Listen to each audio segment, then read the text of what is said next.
आदत अपने तौर पे जो कि हम नहीं समझाए, जबकि इसी आयत को ना समझते हुए और लफ्ज़ जिन को कदीम तरीन मायना में इस्तेमाल करते हुए हमारे बुजुर्गों ने वो तर्जुमा किया है, उससे गलत फहमियां पैदा होती आ रही हैं और किसी ने भी जदीद दौर के तकाज़ों के मुताबिक इस लफ्ज़ के मायने नहीं किए, जिसकी वजह से पूरी दुनिया एक खौफ में मुब्तला है। आखिर में मेरी दुआ है कि अल्लाह रब्बुल इज़्ज़त दुनिया के तमाम लोगों को इस जिन के वहम से निजात दिलाए, लोगों को सही समझ और शऊर अता फरमाए और हमें शोबदाबाजों की मक्कारियों से महफूज रखे, ताकि दुनिया की तकरीबन निस्फ आबादी सुकून और इत्मीनान की जिंदगी गुजार सके। और यही मेरा असल मकसद है इस किताब जिन्नात की हकीकत को लिखने का। इसके साथ ही मैं अपनी बात को खत्म करता हूँ। अल्लाह हम सब का हामी नासिर हो। बहुत बहुत शुक्रिया तमाम दोस्तों का। बहुत शुक्रिया गुलाम मोहम्मद वामिक साहब। कुछ जहनों के लिए यकीनन बिल्कुल नई बातें हैं और कुछ बातें ऐसी हैं कि जो पहले भी कही गई हैं, उन्हीं का फॉलो अप है। साहिब सदर सर सैयद का नाम लिया गया, अलामा मशरिकी और एक और आलिम उनका भी जी जिन्होंने जो तसलसल से चला रहा उससे हट के जिन्होंने कहा, उनमें सर सैयद और अलामा मशरिकी हैं। और जिस सर सैयद पर यह भी इल्जाम था कि उन्होंने कहा कि इंसान शहरों में रहने वाले वो इंस हैं, वो जो बद्दू हैं दूर सहराओं में रहते हैं वो जिन हैं, मख्फी होते हैं, तहजीब से शहरी इलाकों से दूर हैं, छुपे हुए हैं। जिन से उन्होंने मतलब जनीन का लफ्ज भी वहीं से आया, पोशीदा मख्फी मजनू भी वहीं से लफ्ज है। और साहिब सदर तहकीक उनकी माशाल्लाह खासी है। बैक्टीरिया और जरसूमों को ले आए जो सर सैयद की नजर से महबूब पे थे। यकीनन अगर उस वक्त बैक्टीरिया और वो गुफ्तगू उस वक्त बैक्टीरिया पर रिसर्च होती थी, यकीनन सर सैयद भी जिक्र करते बैक्टीरिया का। तो आज का दौर है, चूंकि 21वीं सदी है, तो इस पर जिक्र किया तो मुझे अलामा याद आ रहे हैं कि वो अरूज आदब खाकी से फरिश्ते सहमे जाते हैं, अरूजे अंजुम सहमे जाते हैं कि ये टूटा हुआ तारा कहीं मह कामिल न बन जाए। तो ये मह कामिल की जानिब जाने का सफर है जो इंसानी तहकीक और रिसर्च है साहिब सदर। और यकीनन आगे नित नए मानी और मफाहिम हमारे सामने आएंगे। बेहतर बहुत शुक्रिया गुलाम मोहम्मद वामिक साहब। और हमारी तकरीब के दूसरे मेहमान साहिब सदर आपकी इजाजत से मीम में मुगल साहब हमारे आज के शायर हैं। उनकी शायरी की किताब है, उनके वो खुद जाने पहचानी है, उनकी शायरी जानी पहचानी है, बड़े मकबूल हैं हमारे शहर में, हमारे शेरी शेर व सुखन के हलकों में।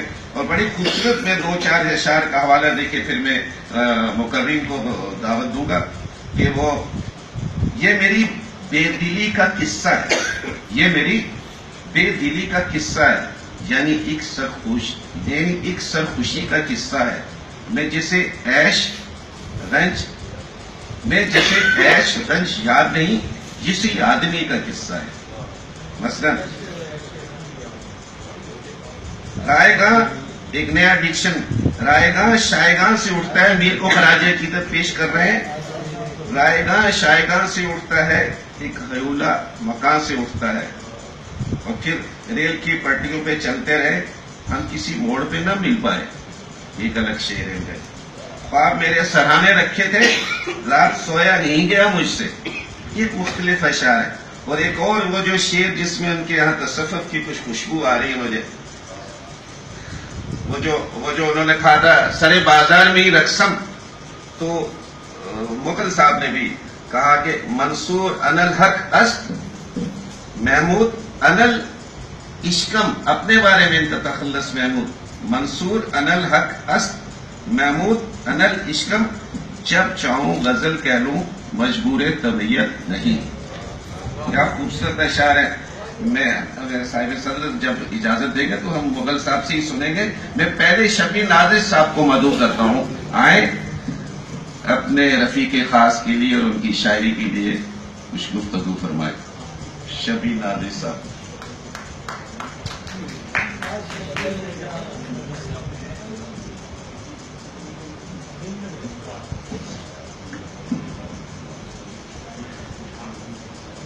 जनाब सदर की इजाजत से जनाब सदर अभी मसरूफ हैं।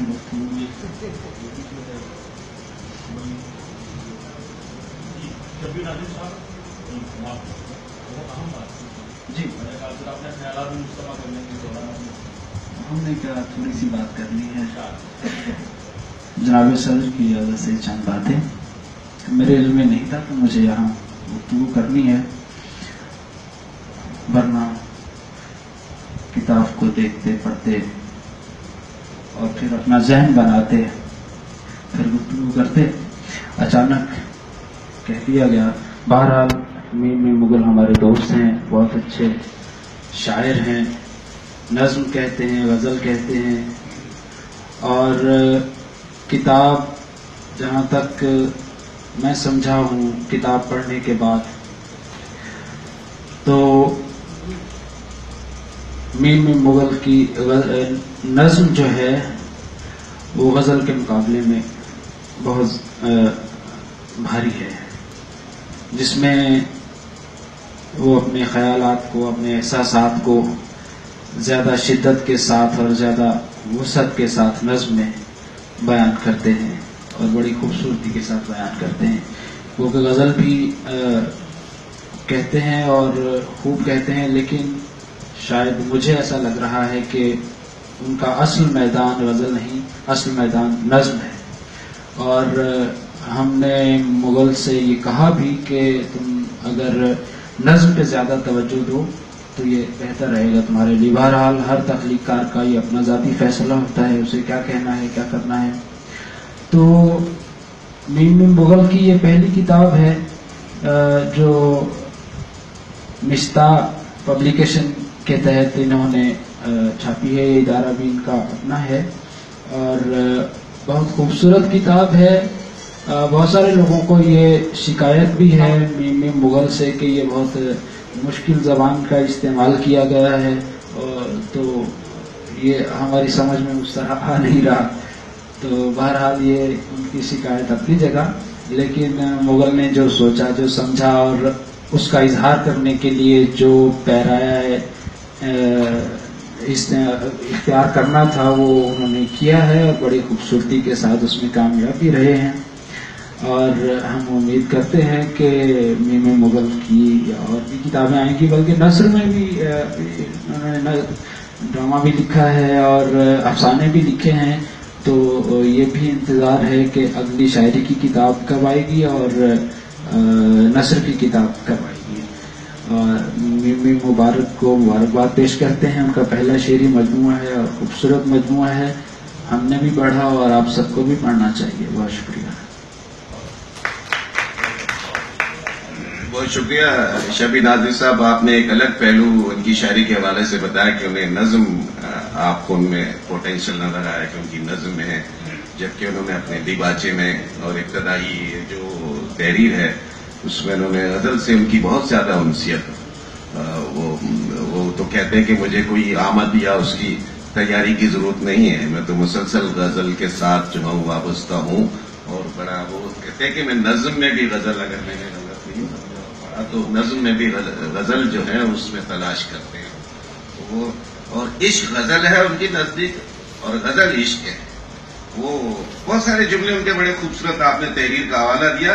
मैंने जो उनकी किताब में देखा साहिब सदर के, उन्होंने 5 हिस्से किए अपने मजमूए के। चाँद गरेबानी अपनी जगह एक प्रीफेस इब्तदाइया है, लेकिन अपनी जगह एक भरपूर नसरी मजमून, एक तख्लीकी, उसमें सारे औसाफ साहिब सदर दिखाई देते हैं। वो 3 सफ़े का मजमून है। यकीनन जो आपने कहा नस्ल की उनकी बहुत उसमें बहुत पोटेंशियल है। और फिर नाफा गज़ल, आबनाए नज़्म, नखलिस्तान किनारे दश्त। और अपने बारे में वो खुद भी कहते हैं कि मेरे मुख्तलिफ असालीब इज़हार की शायरी, अफसाना नवीसी, और आज आपने ड्रामा नवीसी की एक नई बात बताई, नक्त नवीसी, मुसव्वरी, खताती। शेराजी का बहुत हवाला देते हैं वो, मामूर मिनल इश्क, वहीं से उन्होंने इंस्पायर होकर इश्कम इश्कम के वो इस्तेलाह इस्तेमाल किए। ये ज़बां व ज़हन तुम्हारे हैं, मेरे सारे सुखन तुम्हारे हैं। ये इनकी इस मजमूए की इब्तदाई शेर है, इब्तदा इस शेर से करते हैं। उनके साथी, उनके दोस्त, हमारे शहर के जाने पहचाने शायर जनाब तौकीर तकी साहब, जो उनसे मुल्तमिस आए और मुगल साहब के बारे में अपने ख्यालात पेश करते हैं। जनाब तौकीर तकी साहब।